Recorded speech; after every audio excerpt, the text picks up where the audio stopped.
Cass, been thinking about you, praying for you.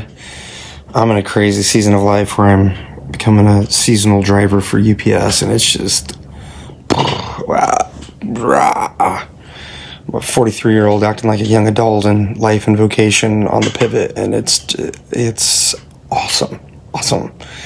How are you doing? Yeah, life's a little crazy. I graduate in 3 weeks, so that's great. Work's a little insane and frustrating and ridiculous right now, but that's okay. But yeah, things are strange. Graduate in 3 weeks. That's awesome, lady. Woohoo! What's that going to be like, given COVID conditions? Like, what are they gonna have you do? Where are they gonna have you go?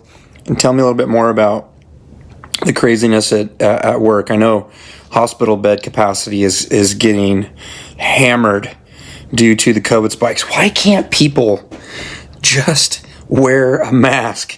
Science. So unfortunately, my graduation got canceled this week, so actually it doesn't look like anything. I just get a diploma probably mailed to me, so that's great. Yay. Yeah, the adult beds are pretty full, but the peds beds are not. So we're actually doing a lot of floating. So it's actually been really frustrating because I don't actually get to spend any time on my floor. So kind of burnt out right now and really don't want to work ever. Sorry to hear that on the graduation and on the work situation. And I'm eating breakfast granola while we're talking. Excuse me. I'll pray for you. You pray for me. I just started as a seasonal driver for UPS, and the learning curve is kind of like this, and it kind of bends back this way. And this 43-year-old is trying to tack with the wind and make a big pivot as a pastor, and I'm making it. I'm glad to have yesterday and today off and heading back into the breach tomorrow. I'll pray for you. You pray for me. So that's actually kind of exciting. I bet you'll really like that. Yeah, that's pretty cool. Let me know if you drop any packages off at my house for me or Katrina, so we'll leave you like a snack or something. You know, the mask situation is kind of interesting. I forgot to address that. It's interesting because if people would just wear a mask, this would all go away, or at least be a lot less severe. And I had COVID a couple of weeks ago, and I have been wearing a mask and been really diligent, and I've taken care of COVID patients in the past, and sorry, I'm cleaning while I'm talking to you. Taken care of COVID patients and not gotten it, and then somehow I got it maybe from the community. I'm not really sure, and it's kind of frustrating. And I think people just want control, and that's like one thing they feel like they can control.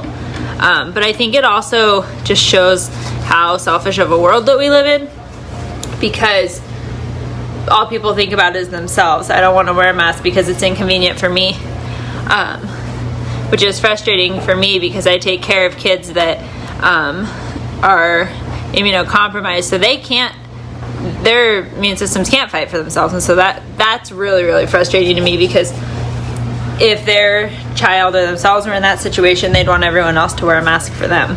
I really like the way that you explain that. I see, wearing a mask for me is one, yeah, it protects me. I have asthma. I mean, it could go south really quick for me if I were to get the COVID. And by the way, I didn't know you had COVID. I'm sorry, but looks like you bounced back really quick. Just feeding my cats real quick in the garage. Keep the food out here. They're so hungry. Maybe that's why you were coming to mind. And I was just up to my eyeballs in UPS parcels. I see wearing a mask as a way to love my neighbor, but the way that you just articulated it with the immunocompromised kids, I think a way to pitch it, spin it if you want to, is to say, when I wear a mask, I'm actually exercising my right to fight for those that cannot fight. for themselves. And to me, as a follower of Christ, that sounds like a great recipe for being a kingdom dweller. What do you think? Yeah, so that's exactly it. I hate wearing a mask. I'll be the first to tell you that. And like the ramifications of me wearing a mask have been awful. Like I have horrible acne to the point I have to take medication now. That's horrible. But if that's like, I mean, that's such a small price to pay in relation to somebody's life. Like I can deal.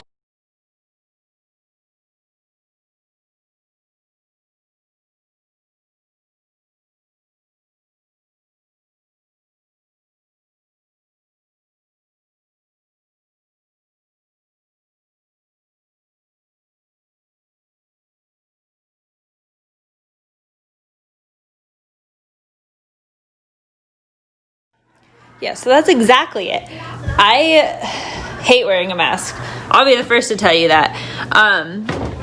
And like the ramifications of me wearing a mask have been awful. Like I have horrible acne to the point I have to take medication now. That's horrible. But if that's like, I mean, that's such a small price to pay in relation to somebody's life. Like I can deal with some things, but I'm alive, you know, and it's so frustrating because like I think a year or two down the road we're going to look back and be like, okay, COVID, that happened, that was not fun. But I don't think it's going to be quite as big of a deal as it is right now. I don't think that this is going to last forever. I think that it's going to be something that's going to be around forever. I just don't think that it'll be something that we worry about forever. Kind of like if chickenpox were to come out today, that would be worse, way worse than this, because it's like deadly to most adults, but it's not deadly to kids. And we'd be dealing with something way worse than what we're dealing with now. But it's so frustrating because just because one person might have mild symptoms, like you could pass it off to somebody that could die. Like it's terrifying, and it's really frustrating. Because like me personally, I'm like, okay, if I got it, I would probably be okay, which I was. But if I had passed it off to like Ernie and Jenny, they probably wouldn't have been okay, or things like that. And so, yeah, it's so selfish that because people think it's all about them. Well, if I get it, I'll be fine. Well, yeah, but the people that you give it to might not be okay. Can you live with the fact that you passed this off to somebody that couldn't fight it and couldn't get over it?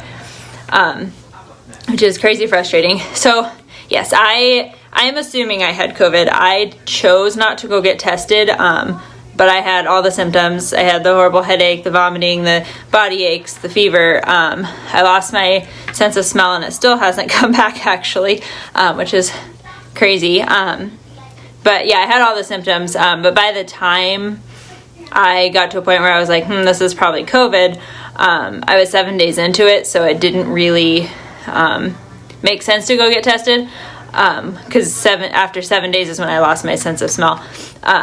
So I chose not to go get tested. So 99% sure that I would have been positive, because a lot of people at my work all of a sudden were positive about the same time I was.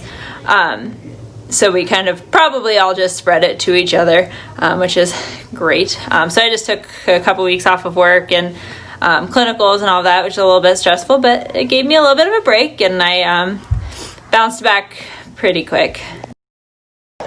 Whoa. Don't you get tested at work? Like, don't you get guys as medical professionals getting tested like on a daily? I knew a guy that worked out at the prison, one of the prisons here in Boise, and he was tested every morning and tested every night. At least that's what I was told. And I just wondered if that's happening in a prison, why wouldn't that be happening in a medical facility? What's the reality of that? Also, question in the next one. What is your comfort level with me sharing some of the things that you just shared? Is it just private between us because you're comfortable sharing with me? Or are you okay with me sharing verbally about it with other people if I have a conversation? But video-wise, would you be comfortable with me sharing that? Or are you just like, Kenny, I'm doing house chores and I'm at home and talking about COVID and work, and I don't want anybody to hear that via video any place. I totally understand that. I just think you had some amazing stuff to say, and I appreciate you sharing that and trusting me with that as a friend. I mean, my toilet might be in the background. Yeah, that's totally fine. I could also re-record stuff if you want, if you had like specific questions or specific things that you wanted. I'd be totally okay with that. I kind of have a unique view on COVID a little bit because I think that we've taken it almost too seriously.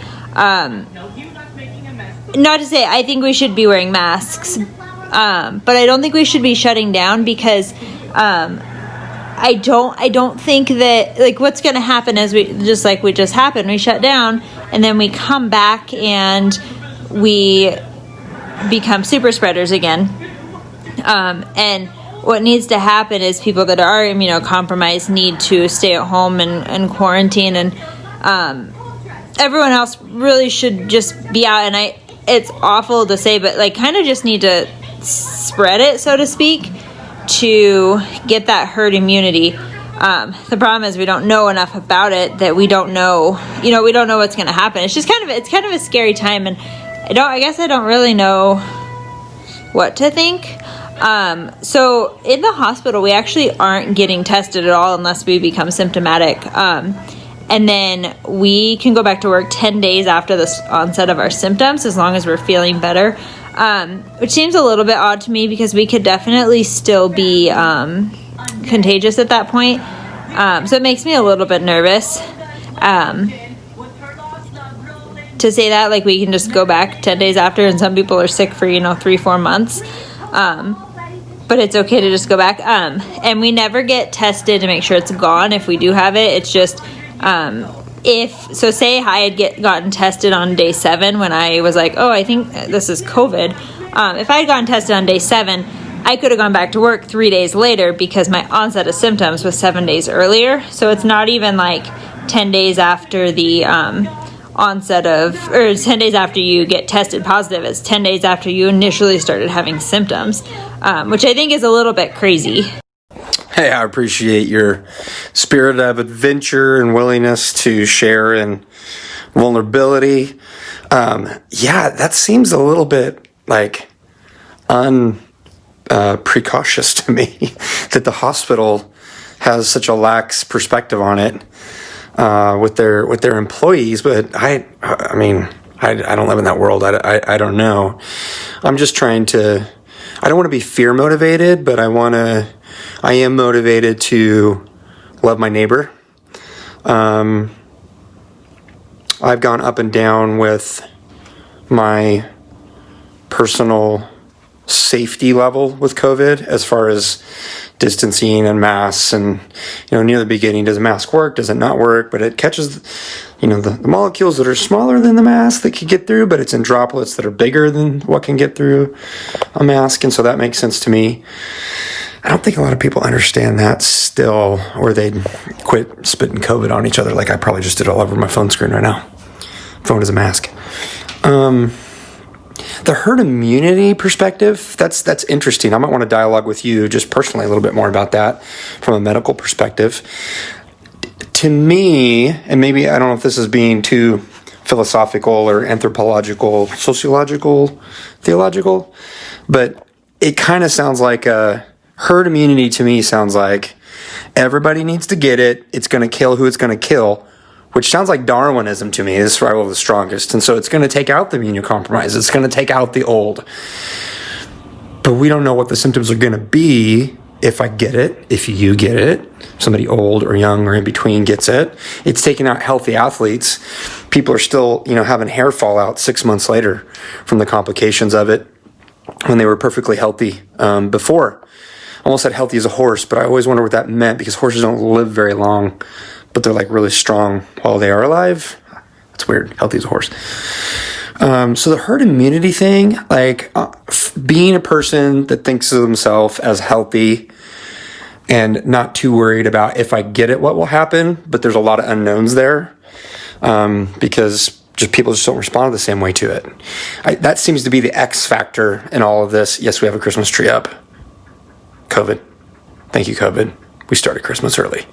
That's just our baby one. We're going to get a live one to go. Oh, we have a wreath up there and there too. My wife requested, I'll make that lady happy all day long, every day. But we usually have a tree that goes right there. I interrupted myself to tell you about our Christmas traditions. We'll get a live tree and put it over there. Herd immunity. It seems like if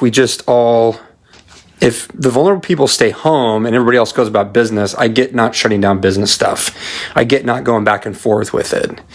I get people willing to take a risk because they're willing to put that risk on themselves. I don't like the idea of people completely being dismissive about it and embracing herd immunity as a way just to say it's going to take out who it's going to take out.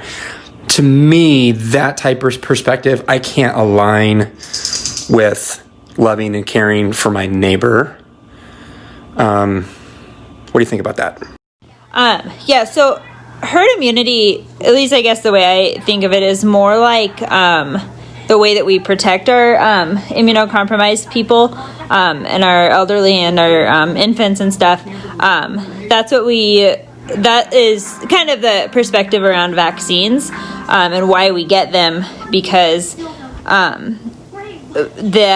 what we create is this herd of people that are immune to it, and so we can't catch it anymore, and so once we can't catch it, we can't then spread it to the people that are immunocompromised. So yeah, I definitely don't have the thought it's going to kill who it's going to kill, but I think that we need to create some sort of way that we can protect everybody else without completely shutting down, because the other problem that we're facing is the mental health and the suicide rates and the child abuse rates and stuff that have gone up.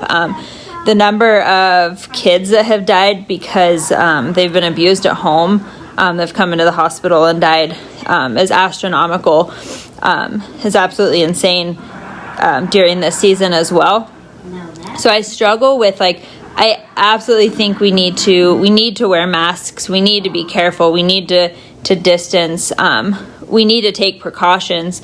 But I also think that we've created this unhealthy fear as well, because I think a lot of people have had the virus and just don't know it, and that there are so many unknowns, and we need to learn a lot more about it. I know they're working on a vaccine. St. Luke's was just talking about that this week, about this vaccine. But anyway, sorry, I guess I went off on a tangent. So herd immunity, when I learned about it, was more that it's our way of preventing the spread, I guess. So people with strong, healthy immune systems either get a disease or they get the vaccine for the disease, because kids with cancer can't get vaccines, a lot of them, because they can actually get really sick from them. But if everybody around them gets the vaccine, then that protects the kid with cancer while their immune system is compromised. Or infants, if everyone around the infant got the pertussis vaccine, the infant is immune to pertussis because everyone they're around can't get it because they're immune. So that's more the idea behind herd immunity, not that it's just going to kill off people. And that's why I say, people with compromised immune systems, people are really high risk, really should be extra careful, shouldn't be going out, should be being very, very careful. And then us as a community with healthy immune systems should be wearing masks, washing our hands, distancing, obviously staying home if you're experiencing any symptoms. But the majority of people that are have healthy immune systems are going to be okay. It's interesting to me that super healthy people are dying from it, but it also makes me wonder, because some people that have history of smoking or vaping or things that we may not have been disclosed to us are also at really high risk. Vaping is one of the really high risk groups, actually. which is something that, I only did it for a year, still puts them at really high risk because their lungs aren't very healthy. Sorry, my cat is biting my arm. And sometimes I think that, yes, people that are really healthy have died from it, but people that are really healthy have also died from a lot of other things, like